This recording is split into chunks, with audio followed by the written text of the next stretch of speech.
basically what it's saying is they were marked. They were marked for condemnation, right? They were unnoticed by the men, but not by God. That's what it's saying.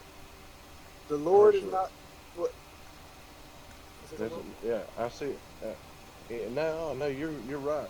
I was just going to add in there too. It's the same way it is going to be with the Antichrist and the anti-Christians, which are going to be amongst the people. It's Absolutely. wolves in sheep clothing. Yeah. And Correct. that's the thing about Jude. Jude is littered with the apocalyptic, Yeah, references and definitely, foreshadowing. That's definitely prevalent in there. But definitely. the thing I guess is it's not like God is up in heaven, wringing his hands, worrying about the deceiving of others through their teaching and through their lifestyles. They may be hidden to honestly to us. They may be hidden to believers, to some believers.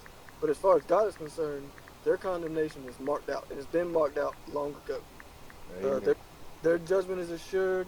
The truth will win out, and He knows that. And our responsibility as followers of Christ is to make sure that we're on the side of truth. Amen.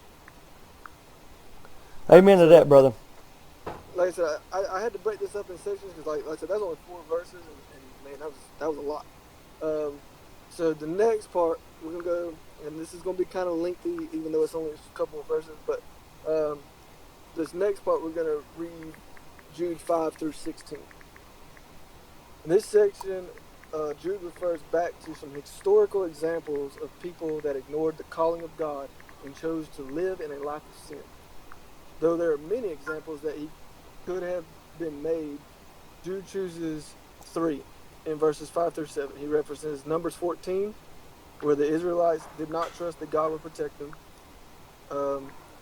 He chooses Genesis 6, where angels are disobedient, and then he chooses Genesis 19 and Sodom and Gomorrah. All those are very heavy examples, so it's very clear that he's making a point here. Like y'all, and we'll just go ahead and read it because he says it in the beginning. I'm not telling you this. Y'all already know this, but let me remind you. It's basically what he's saying. But starting in verse 5, it says, "I will therefore put you in remembrance, though you once knew this, how that the Lord, having saved the people of the land of Egypt, afterward destroyed them that believed not. And the angels, which kept not their first estate, but left their own habitation, he hath reserved in everlasting change under darkness, unto the judgment of the great day. Even as Sodom and Gomorrah and the cities about them in like manner, giving themselves over to fornication, and going after strange flesh, and set forth for an example, suffering the vengeance of eternal fire. Likewise also these filthy dreamers defile the flesh, despise dominion, and speak evil of dignities. Yet Michael the archangel, when contending with the devil, he disputed about the body of Moses, dost not bring against him a railing accusation, but said, The Lord rebuke thee. But these speak evil over things which they know not, but what they know naturally, as brute beasts, in those things they corrupt themselves. Woe unto them, for they have gone in the way of Cain, and ran greedily after the error of Balaam for reward, and perished in the gainsaying of Kor. These are spots in your feast of charity, when they feast with you, feeding themselves without fear. Clouds, they are without water, carried about of winds. Trees whose fruit wither, without fruit, twice dead, plucked up by the roots. Raging waves of the sea, foaming out of their own shame. Wandering stars, to whom is reserved the blackness of darkness forever. And Enoch, also the seventh son of Adam, prophesied of these, saying, Behold, the Lord cometh with 10,000 of his spirits, to execute judgment upon all, and to convince all that are ungodly among them of all their ungodly deeds which they have ungodly committed, and of all their hard speech which ungodly sinners have spoken against him. These are murmurers, complainers, walking after their own lust, and their mouth speaketh great swelling words, having persons in admiration being of advantage. So I know that was a good little stretch of verses there, and there was a lot in there, right? Would you like to know who you just described? Go ahead. Me. There's a lot in there. There's a lot in there. I'll be honest with you. That was a little bit of self persecution that I have to look back on, because as everyone in this room knows, you've heard my testimony. I was a sex fiend. I was addicted to pornography, which is it's wrong. And you were talking about feasting. That was a sin that was feasting, because you could never feel that sin. As much as you tried, enough was never enough. And that's the way sin goes, because once that person gets infatuated with sin and everything looks good to them, and they are not walking or trying to walk in the light of God, that conviction is not going to be there for them, because they're not seeking God. So that everything that looks good and feels good to them is going to be wanted more. Yeah, temptation turns into addiction. That's Correct. If you're weak to the temptation, it turns into addiction. Correct. But I'm gonna go back just a little bit here. Like I said, I got a lot, and I'm sorry, guys, if it sounds like I'm taking over, but like I said, I have a lot. So, going back to verse 5, when he speaks of Israel, and they didn't. Right. This example gives two lessons. First, it assures us that the certain men that it mentioned earlier, causing trouble, will certainly be judged. Even though they may have started out well in their walk with God, which is possible, right? These guys said they possibly said that they were really biblical. They were in the church, so they were obviously there for a reason, right? So it's possible they started out with good intentions, just like the people of Israel did. They started out with good intentions, and then they chose to ignore God's promise of protection and seek other means of protection, and they were punished for it. It said, and it says, afterward destroyed those who did not believe. Right? So the second lesson is, it warns us that we also must follow Jesus to the end and never be among those who do not believe. The final test of Christianity is endurance. That's the truth of it. Some start this race and never finish it. How many people do we all collectively know who start out going to church for a good reason? Like they're trying to get their life together, they're trying to be closer to God, whatever their personal reason is. Yet they go wayward, and then they stop showing up. And then they go extremely wayward, and they fall back into their own spiteful, sinful ways. That's way too common of an occurrence. I would agree. And I'd say it hurts to see it. I mean, yes, I'm still young in my faith, and it hurts to see it now. But I'll be honest. I'll ask the pastor here. How does that feel for you? Because I know you feel the weight of the whole flock. It's hurtful when you see that there's young converts that are yearning to learn and want to be in church, and then all of a sudden the least little thing besets them, and they go wayward, and you see them fall away, little by little fall away. Some fall instantaneously, some fall little by little. And when you see those things, it really, as a pastor, burdens your heart. If you are a true pastor, one that really wants what is best for his flock to grow, his flock to grow in knowledge and in truth. I'm gonna tell you, there's been many a night I've sat up and cried to God and asked God to just beg Him for certain people to find their way back to Him.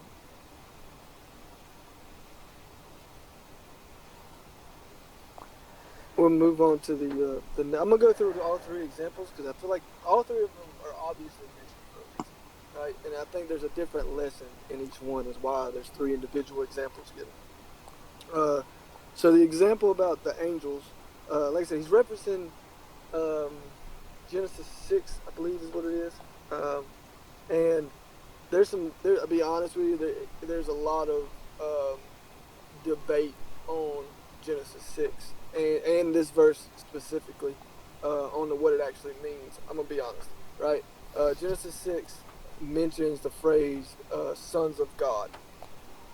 Some people take that as angels, and some people interpret that as another phrase for people who followed God. So, to me, by Jude writing, he confirms, at least in his mind, and this book was preserved divinely, so I think it's right, that it was angels. But he says, and angels which kept not their estate, but left their own habitation, right? Right. The angels, by not keeping their proper place, they are now kept in chains. Their sinful pursuit of freedom put them in bondage. In the same way, those who insist on freedom to do whatever they want to do are like these angels. They're bound in everlasting chains. True freedom, as we, at least the four of us know, true freedom comes from obedience to God. And if you don't believe that, if you have any doubt about that whatsoever, think about your life before you came to Christ. And you were chained down by a lot of stuff that you are no longer chained down by. Joey, like you mentioned earlier, not to single you out. But No, you're fine. I don't mind being used as an example, because if I can use my testimony to save one person's life, then so be it. But I mean, you were chained down pornography. Myself, I was chained down by a whole lot of doubt and anger. I mean, there's things you're chained down by that once you start obeying God are removed. And I feel like that's the lesson. I feel like that's why we use this example of angels, is disobedience is in regards to God is a sin. It is. And then on to the Sodom and Gomorrah one. This example's got two lessons in it to me as well. The first one is it assures us that certain men, those certain men is talking about those certain individuals who came in unnoticed, causing trouble, will be judged no matter how much they have been blessed in the past. They're going to be judged for their actions of this. And just as Sodom and Gomorrah was once wonderfully blessed, I mean, they were great cities, right? But when they went wayward, they suffered the vengeance of eternal fire, as it says. So it will be, they're going to get these certain men are going to get the same things. And secondly, it warns us that we must continue to walk with Jesus. Just because you are blessed and you're walking with God, if you go wayward, he's like we talked about on Monday with Joe. The Lord giveth and the Lord taketh away. And his judgment doesn't, just because it's inconvenient to you, that doesn't refute his judgment at all. Yeah, to piggyback on that, yeah, I know I'm still using that term. I'm good with it. To go back to the last message with that, the time where you're falling back into that pit, that's the time when you really need to be on your knees more. Understand that every time something is starting to stray you away, just recognize it, and that's when you start to combat it instantly by telling God to take this away from me, and you praise him in your pit. I mean, you back to what you and I had talked about earlier on the phone, Hershel. Praise him through the storm, because he's going to get you through it. Absolutely. But you know, here's one thing when I was, this isn't in my notes, but I do remember thinking of this when I was reading this, right? And actually, I think I mentioned to you already, Joey. Take a look at these three examples, right? You got Israel, who was judged and destroyed for not believing in the promise that God made to them, right? You got these angels, right, who they sought their own freedom. They left where they were supposed to be, and they were judged for it. They were put in chains. You got Sodom and Gomorrah. Everybody knows the story of Sodom and Gomorrah. Even people who are not Christians know Sodom and Gomorrah's story. It's probably one of the most famous historical events to ever happen.